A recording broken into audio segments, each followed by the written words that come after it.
मैं जब कलकत्ता से आया था तो मेरे बैंक में 3 लाख रुपए थे। 2017 में मेरे बैंक में 30 करोड़ थे। एंड कोई विविड इमेजिनेशन में आप नहीं सोच सकते हो कलकत्ते का लड़का इतना पैसा बनाएगा, तो खुश तो होना चाहिए। मैं दुखी था एक्चुअली, मेरे को लग रहा था मैं भिखारी हूँ, क्योंकि क्या था आपका रेफरेंस पॉइंट तब बाकी सब थे। तो रादर देन कि भाई खुश हूँ कि मेरे पास 30 करोड़ है, मैं तो बहुत दुखी था। अब ये थी कि अब मेरे को एक जीरो और लगाना है। तो इतने एरोगेंस में ये था कि बस लगाना है तो लग जाएगा दोस्त, क्या चिंता करता है। And what is the fastest way zero लगाने का, ये पता था स्टॉक मार्केट में आप 10x पैसा 1 साल 2 साल में नहीं बना सकते, उसमें आपको टाइम देना पड़ता। वो इन सबसे सीखा था कि स्टॉक मार्केट में आप वेल्थ क्रिएशन के लिए you will need 10-20 year of compounding. तो बोला एंटरप्रेन्योर बनते, तो भाई क्या करोगे एंटरप्रेन्योर, वो तो पता नहीं था। वही स्टॉक मार्केट वाला कि पैसा बनाना है पता नहीं कैसे, एंटरप्रेन्योर बनना करूँगा क्या पता नहीं। बट 2013 से मैंने हेल्थ को इंपॉर्टेंस देना शुरू किया था। मैं जू बीच पे भागने जाता था, तो एक सेंस आ रहा था कि ऊपर में एडिडास, रीबॉक, नाइकी, पूमा अच्छी ब्रांड्स थी, 12-15 हज़ार के जूते थे। एंड नीचे में बाटा के पावर और नॉर्थ स्टार थे। एंड हम लोग 300-400 किलोमीटर 3-4 महीने में भागते हैं, और एक शू की लाइफ 300-400 किलोमीटर होती है। तो हर क्वार्टर आप एक जूता चेंज कर रहे हो 15-20 हज़ार का। एंड तब आप अच्छा कर रहे थे तो एक जूता तो होगा नहीं, आपके पास 4-5 जूता होगा, तो वर्चुअली एवरी मंथ आप कुछ ना कुछ खरीद रहे हैं। फिर जूते से तो होता नहीं है, फिर शॉर्ट्स चाहिए, फिर टी शर्ट्स चाहिए। मैं कलकत्ते में गोल्फ बहुत खेलता था, तो मेरे को लग रहा था रनिंग गोल्फ से ज़्यादा एक्सपेंसिव है, एंड इसमें सबसे ज़्यादा पैसा लग रहा है जूते में। तो ऐसे ही एक थॉट आया कि यार ऊपर में ये है, नीचे में ये है, मैं बाटा के जूता पहन के तो मैराथन नहीं भागूंगा, तो कुछ बीच में क्यों नहीं है। इतनी अंदर से इतना एरोगेंट था कि एंटरप्रेन्योर बनना है। मेरे को लगा ये वाइट स्पेस है, अब इसको तो मेरे को ऑक्यूपाई करना ही है। तो फिर मैं एंटरप्रेन्योर बन गया, एंड बना तो काम प्रॉपरली किया, बिकॉज बचपन से ये था कि करेंगे तो अच्छे से करेंगे। तो गए, समझे जूता कैसा बनता है। फिर एक बहुत इजी वे आउट था, हम लोग कैंटन फेयर गए, चाइना। वहाँ आप जाओ, खाली जूते का section is bigger than Wankhede stadium. तो you are spoiled for choice. सारे सैम्पल्स लेके आए, सैम्पल्स कुछ एक दोस्तों को दिखाए। सचिन तेंदुलकर के एजेंट मेरे बहुत क्लोज फ्रेंड थे, विनोद नायडू को दिखाया, बिकॉज उन्होंने एडिडास के साथ काफ़ी काम किया था। बोला प्रशांत ये तो यार दम है। मैं उनको ट्राइडेंट में दिखाने गया था BKC में, एंड वो तब अनिल कुंबले को भी मैनेज करते थे। अनिल भाई तब इंडिया के कोच थे। तो उन्होंने अनिल भाई को फ़ोन किया, अनिल कम। वो आए रूम में, मैं तो सब जगह सूटकेस कैरी करके जा रहा था, बहुत एक्साइटेड था ना। तो उनको दिखाया है, अनिल भाई बोले 1 मिनट प्रशांत। वो अपने रूम में गए, तब नाइकी हमारा स्पॉन्सर था इंडियन क्रिकेट टीम का। तो वो टी शर्ट और वो लेके आया, ये देखो ये हमको नाइकी देता है, ये तुम्हारा देखो, सो गुड, ये वो। And in that half an hour जब मैंने उनको ये पूरा स्पिन दिया, ऊपर ये, नीचे ये, बीच में ये करना है, चाइना में ये है, ये प्राइसिंग है अपना, sir how can I participate. तो आप देख रहे हो मेरा एरोगेंस बढ़ते जा रहा है, राइट। जो भी रॉन्ग गलत भी कर रहा हूँ यार, सब बोलना सही है। हाँ। अच्छी बात है। मेरा बहुत क्लोज फ्रेंड था राजीव मेहता, जिन्होंने पूमा इंडिया में शुरू किया। तो मैं बैंगलोर राजीव को मिलने गया। मतलब हम लोग बॉम्बे से, हम बहुत क्लोज फ्रेंड्स थे। राजीव ने पूमा छोड़ के अरविंद ज्वाइन किया था। He started fund also, no? हाँ, अभी वो अथेरा में है, करेक्ट। तो राजीव को दिखाया, राजीव भी थोड़ा सा चमक आ गई आइज में। बोला प्रशांत, गुजराती में वो बोला, मेरी बुक में मैंने ये सब लिखा है यार, प्रोडक्ट में दम छे। तो ऐसे ठीक है। सेकेंड टिक मेरे को मिल गया। तो विनोद नायडू, अनिल कुंबले, राजीव मेहता, तो ऐसा लगा यार अब बस अनस्टॉपेबल। फिर मैं और 2 जन के पास गया, जो मेरे रियल थे। टेस्ट था। किशोर बियानी के पास गया, कलकत्ता में। हमारी एक FNB करके हमारा एक आउटलेट, उसकी ओपनिंग में किशोर जी को बोला ये करने की सोच लो। उन्होंने मेरे को बहुत डिस्करेज किया, सिर्फ प्रशांत मत करो, क्योंकि हमारा एक फॉर्मेट हुआ करता था प्लैनेट स्पोर्ट्स, जो हम लोग फेल हुए थे। इसे प्रशांत तुमको पता है क्या हुआ था प्लैनेट स्पोर्ट्स में, अपन ने कितना पैसा तोड़ा, क्यों कर रहे हो ये सब, छोड़ो, ये तुम्हारा काम नहीं है। मैं बुक में लिखता हूँ कि मैं कितना एरोगेंट था कि जब मैं, तो केमेक स्ट्रीट में उनकी दुकान थी और मेरा घर केमेक स्ट्रीट से 15 मिनट के वॉक में था। तो मैं वॉक करके घर जा रहा था और मैं अपने आप को बोलता हूँ कि यार ये किशोर बियानी को क्या पता, तो उन्होंने 10 साल पहले धंधा किया था। आज अगर किशोर जी करते तो आज किशोर जी भी सक्सेसफुल होते। छोड़ना, किशोर जी को कुछ पता नहीं है। ये मेरी हाइट थी एरोगेंस की कि Kishore Biyani raja of retail, and in its peak मेरे को बोल रहे हैं as because he was very fond of me. मैं उनका नहीं सुना. फिर मैं और एक जन को मिलने गया, संजीव अग्रवाल. संजीव मेरे कलीग थे फ्यूचर ग्रुप में. आरपीजी नहीं वो संजीव गोयनका है. सॉरी, संजीव अग्रवाल हमारे पेंटालून के सीईओ थे, फिर वो स्केचर्स के सीईओ बने. और इन दोनों Skechers was beating Nike, Adidas, सबको बीट कर रहा था इंडिया में. संजीव को भी वही स्पिन दी ऊपर, ये वो. संजीव ने प्रोडक्ट देखे और मैं बुक में लिखता हूँ, मेरे को सबसे वाहियात प्रोडक्ट है ये. सिर्फ पागल है प्रशांत, ये पिंक शूज कौन पहनता है, येलो शूज कौन पहनता है? वो स्केचर्स का सीईओ है. और प्रशांत देसाई उसको बोल रहा है, संजीव बनाओगे नहीं तो पहनेगा कौन? तो मैं एक ऐसे लेवल के एरोगेंस में चला गया था. बट सो मैंने बोला यार मैं तो करने वाला हूँ, मेरे को तो जीरो लगाने का, कुछ भी हो जाए. बट ये चीज़ थी कि यार कुछ करूँगा तो ओरिजिनल करूँगा. चाइना से जब आप जूते लेते हो ना, तो ये सारे जूते कॉपी होते हैं, फर्स्ट कॉपी सेकंड कॉपी होते हैं. बट इंडिया ब्रांड बना रहा हूँ, इंडियन ब्रांड बना रहा हूँ, तो कॉपी तो नहीं चाहिए. फिर मैं चला गया पोर्टलैंड. बीवरटन से 15 मिनट दूर है, नाइकी के हेडक्वार्टर्स से. वर्ल्ड की ओनली स्नीकर स्कूल पोर्टलैंड में, पेंसोल करके. तो लिंक्डइन में गया, नॉक किया. ड्वेन एडवर्ड उनके फाउंडर थे.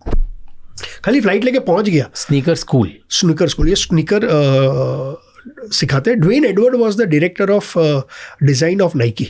ये जो जॉर्डन्स आज हम लोग बोल रहे हैं, सब ड्वेन ने किया है. तो ड्वेन ने बोला यार डू, उसको भी पूरी कहानी दी. बिकॉज क्या था, इतने साल से कहानी बेच के स्टॉक मार्केट की बेचना आ गया था, राइट. तो बोला यार बट तू मेरे को अफोर्ड नहीं कर पाएगा. एंड ही वॉज राइट, मैं उनको नहीं अफोर्ड कर पाता. बट ही सेड यार मेरे काफ़ी सारे नाइकी के डिज़ाइनर्स अब फ्रीलांसिंग कर रहे हैं, तू मिल ले उनसे, तू पोर्टलैंड में ही है. उनको मिला. I actually went and set up a design hub in Portland कि अपने जूते ओरिजिनल होंगे. एंड माइंड ब्लॉकिंग डिज़ाइन भी आई थी. उन्होंने सुपर्ब काम किया. 3 डिज़ाइनर थे, एक कीन से था, एक न्यू बैलेंस से था और एक नाइकी से था. अच्छा. तो ओरिजिनल डिज़ाइन आ गई. Then we went to Sanjeev के थ्रू, स्केचर्स की फैक्ट्री में गए, वहाँ से बनाया.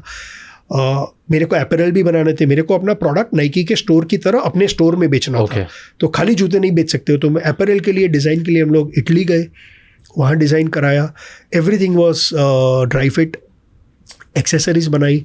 फिर हम लोगों ने 17 स्टोर्स खोले 3 महीने में, retail stores in 7 cities in 90 days. हर एक स्टोर या तो नाइकी या एडिडास या रिबॉक के बगल में था, स्पोर्ट जोन में था. जब हमारी ऑनलाइन की बात हुई तो अमेजॉन मिंत्रा ने फाइट किया, कौन एक्सक्लूसिव लेगा. Amazon committed 10 crores of marketing, physical money to be given to us for marketing of Defy brand. Wow. उस एक्सक्लूसिव के लिए अमेजॉन ने 11 करोड़ का माल हमसे खरीदा, नॉट ऑन अ सेल और return basis, purchase of inventory. क्योंकि एक चीज़ इसमें, ये स्टोरी मेरी जब आगे बढ़ रही थी, 2 और चीज़ हुई.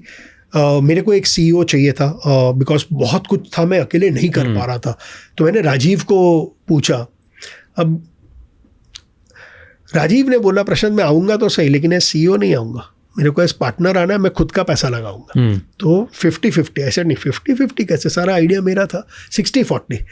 तो राजीव ने खुद का पैसा लगाया. एंड तब मेरे को ऐसा लगा कि यार कुछ तो सही कर रहे हैं, ये बंदा अब खाली है ऐसे. वो बोल रहा है यार मैं 40% ऑफ द. तो राजीव आ गया था. एंड राजीव की बहुत इनक्रेडिबल क्रेडिबिलिटी थी, जिसने प्यूमा को जीरो से यहाँ बनाया. एंड उसके बाद ऑब्वियसली स्पोर्ट्स ब्रांड है, तो मेरे को एक स्पोर्ट्स एम्बेसडर चाहिए. विराट कोहली, रोहित शर्मा को तो हम लोग अफोर्ड नहीं कर सकते थे, मिले बट नहीं अफोर्ड कर सकते थे. विराट ने तभी पूमा के साथ 100 करोड़ की डील की थी, अभिषेक के साथ. तो अनिल भाई ने बोला प्रशांत एक बॉलर मैंने देख रहा हूँ नेट्स पे, 140 पे बॉल फेंकता है, साला हार्ड हिटर है. इंडिया को अगर ओवरसीज टेस्ट क्रिकेट जीतना है तो इसके बिना नहीं होगा. He will play all 3 formats. अब भी मुंबई इंडियंस के साथ है, अब भी जीता है, is doing well. Hardik Pandya. तो इसे उसको देख, ठीक है. लकीली हार्दिक पांड्या को रिलायंस IMG करता था, एंड हमारी कनेक्ट थी IMG के साथ बिकॉज ऑफ विनोद जो सचिन का एजेंट था. तो हार्दिक को मिले, and Gujarati we bonded very well. तो हार्दिक केम ऑन बोर्ड. हम लोग ने कुर्ला फिनिक्स मार्केट सिटी में हमारा सबसे बड़ा स्टोर था, वहाँ लॉन्च हुआ 21 अगस्त 2018. Panel discussion, Kishore Biyani, Anil Kumble, Farhan Akhtar, Ritesh Sidhwani, Mayank Shivam Amazon का, Mandira Bedi was the compere, Sushant Singh Rajput, Riya Pillai, ये सब ने हमारा सारे शूज़ पहन के पूरा एक हम लोग ने इवेंट किया था मेरे सारे शूज़ दिखाने के लिए। टेक्नोलॉजी के लिए हम लोग जर्मनी गए, BASF ऑफ जर्मनी ने हमको टेक्नोलॉजी दी उनके इंडियन काउंटर पार्ट के थ्रू। तो ऐसा लग रहा था यार कि बड़ा गेम, इतना एरोगेंस था हमें, इतना एरोगेंस था। जो हम लोग ताश की भाषा में बात करें तो क्या था, अभी तो ताश ब्लाइंड थे, राइट, बिकॉज एक जूता बिका नहीं था, मार्केट टेस्टिंग कुछ भी नहीं हुआ था, ये तो सब।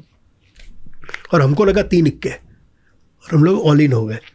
एंड जब खुला तो वही राज कपूर का दुग्गी तिग्गी पंजा निकला। उस दिन हमारे, जिस दिन हम लोगों ने लॉन्च किया उस दिन हमारा हाईएस्ट सेल था, 10 लाख रुपया उस दुकान का। फिर इतना ज़्यादा प्रेसिपिटेस फॉल था कि 12 महीने में 21 अगस्त 2018 हम लोग ने शुरू की, 21 अगस्त 2019 ताला मार दिया। और क्यों नहीं चला? सबसे बड़ा पॉइंट जो किशोर जी हमको बोल रहे थे कि पॉइंट्स तो काफ़ी सारे थे, बट द मेन पॉइंट ये था कि जब आप 2,500-3 हज़ार का जूता लेने आ रहे थे, बिकॉज ये नई ब्रांड थी जो आपको पता नहीं थी, आपको लग रहा था यार 500-1,000 रुपया एक्स्ट्रा डालता हूँ तो मेरे को एंड ऑफ सीजन में तो नाइकी या एडिडास भी 4,000 रुपये में मिल जाता है। तो वो हम लोग उसको शिफ्ट नहीं कर पाए, कि वो कम्युनिकेट नहीं कर पाए कि यार मेरा 3,000 का जूता इज़ नॉट 4,000 वाला Nike, it is equal to 12,000 कहीं हमारा। बट तब समझ में आया power of Nike, power of Adidas, power of Puma. ये 40s और 50s की जो ब्रांड बनी इतने साल से, मैं तो ब्रांड भी नहीं बोलता, ये तो कल्ट है, राइट। तो 40-50 सालों से चल रहा है। तो हमारे टी शर्ट्स बिक रहे थे, बट क्या था, जब आप एनालाइज करते हो तो मेरा बहुत, हम लोग ने इतना ज़्यादा सक्सेस के ऊपर फर्स्ट लेवल पे सक्सेस हो जाएंगे इतना प्रेशर डाल दिया था, क्योंकि हमारा बहुत हाई कैपेक्स मॉडल था, 17 दुकान, तो उसका कैपेक्स बहुत हैवी। हमारा हाई वर्किंग कैपिटल था, बिकॉज हम लोग ओरिजिनल डिज़ाइन चाइना में बना रहे थे, तो आपको चाइना में फर्स्ट टाइम जा रहे हो तो पैसा देके माल उठाना है। और हाई ऑपरेटिंग ऑपेक्स बिजनेस था, बिकॉज रिटेल कर रहे हो तो एक जूता बिके या नहीं बिके तो मेरा रेंट लग रहा है, मेरा इलेक्ट्रिसिटी लग रहा है, पीपल का कॉस्ट लग रहा है, प्लस हाई इन्वेंट्री मॉडल जहाँ पे साइजेस बहुत मेंटेन करके बढ़ रही है। आपके पास कोई डेटा नहीं है कि कौन सी साइज बिकती है, कब बिकती, कैसे होता है। तो फिर ठक ठक ठक ठक ठक एंड मैं मेरी किताब में लिखता हूँ कि अगर मैं डबल क्लिक करके एक ही चीज़ पे कहूँ व्हाट वाज, एक रीज़न क्या थी जब मैं फेल हुआ, तो इट वाज माय एरोगेंस। बहुत एरोगेंट हो गया था तब मैं। और ये सब एरोगेंट इसलिए हुआ था क्योंकि स्टार्टिंग में हर जगह टिक टिक टिक टिक लगता है। ये सब हमको लगता है, बट अल्टीमेटली एरोगेंस है। वो बोलते हैं ना, बहुत थिन लाइन है कॉन्फिडेंस और एरोगेंस के बीच। Have you heard of a thing called achievers curse? नहीं। सो अचीवर्स कर्स क्या होता है कि जिनको अर्ली स्टेजेस में या बहुत जल्दी किसी लेवल पे सक्सेस मिल जाता है, एंड स्पेशली उन लोगों के साथ होता है जो लोग कहीं से नहीं आते, जिनका बैकग्राउंड ज़ीरो होता है, तो उन्हें लगता है कि 1 लाख रुपए कमाना भी मेरी अचीवमेंट है, क्योंकि उन्होंने लाइफ में पहले तो 10,000 रुपये भी नहीं देखे होते हैं, राइट। तो उनको बहुत जल्दी अचीवमेंट की लत लग जाती है। अब बिकॉज उन्होंने एक अचीव कर लिया, अब वो हर नेक्स्ट चीज़ जो पहली वाली चीज़ है उसे बड़ी करना चाहते हैं, एंड उस बड़ी करने के चक्कर में वो या तो अंडर कॉन्फिडेंट हो जाते हैं या एरोगेंट हो जाते हैं। और अंडर कॉन्फिडेंट होते हैं तो वो जो काम 2 घंटे में कर सकते हैं वो 2 घंटे में नहीं करते हैं, 20 घंटे लगाते हैं, क्योंकि उनको परफेक्शन होता है कि अरे नहीं पिछले वाले से बड़ा होना चाहिए, पिछले वाले बड़ा चाहिए। या तो वो हो जाता है उनके साथ, वो ओवर माइक्रो मैनेज में जाते हैं, या वो एरोगेंट हो जाते हैं कि मैं तो जो करता हूँ, अब मैं 10,000 का था 1 लाख बना लिया, अब देखो सीधे 1 करोड़ बनेंगे, अब देखो 100 करोड़ बनेंगे। और इसके चक्कर में, वो कर्ज के चक्कर में they start their downfall. And what a downfall, right. Everything that जो मैंने 1995 में काम करना शुरू किया, एंड 2017 में हम लोग ने डिफाई की जर्नी शुरू की। सो जो मैंने 30 साल में कमाया था वो मैंने 30 महीने में खो दिया। And full your savings out. थोड़ा रखा था बच्चों के लिए कि भाई उनकी लाइफस्टाइल को बॉदर नहीं करे, बट लार्ज पार्ट तो चलेगा।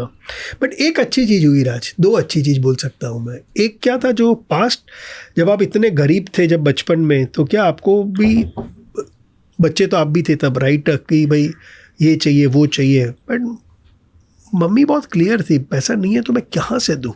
तो हम लोग को रोने देती थी कि जो करना है कर लो, मिलने वाला तो नहीं है। 1 बार 2 बार रोए, फिर आप समझ गए यार, को रो के भी क्या फ़ायदा, मिलने वाला तो नहीं है। आप बहुत ही हेल्पलेस फील करते थे, बट मूव ऑन करना आ गया था लाइफ में, क्योंकि कोई ऑप्शन ही नहीं था. मतलब आप क्या करोगे जब ऑप्शन नहीं है, तो बढ़ो आगे, राइट. आई थिंक उसने एक बहुत बड़ा रोल प्ले किया लाइफ में कि जब ये 21 अगस्त 2019 में ताला मारा, 1 सितंबर को मैं एवरस्टोन ज्वाइन कर लिया था. सो वो मूव ऑन बहुत इजीली आ जाता है. एंड ऑब्वियसली फैमिली फ्रेंड का सपोर्ट था, एंड टचवुड आज 5 साल कंप्लीट हो गए एवरस्टोन में भी, मोर और less recovered everything that one had lost in that sense, because investing आता था. हाँ, because investing आता है, markets have been kind, private equity pays you reasonably well and stuff like that. तो वहाँ जाके बट वो स्विच ईजी हो गए मेरे लिए. जो मेरे को बहुत जन पूछते हैं कि जब इतना बड़ा मार लगता है, बट समहाउ वो पुराना आ गया, कहीं पर काम आ गया. ईगो बीच में नहीं आया कि अब तो मैं क्या शर्म से कैसे घूमूं, ये सब ऑल दैट वो सब आया ही नहीं. टाइम ही नहीं था कि बस अब आगे बढ़ो. ठीक है, हो गया.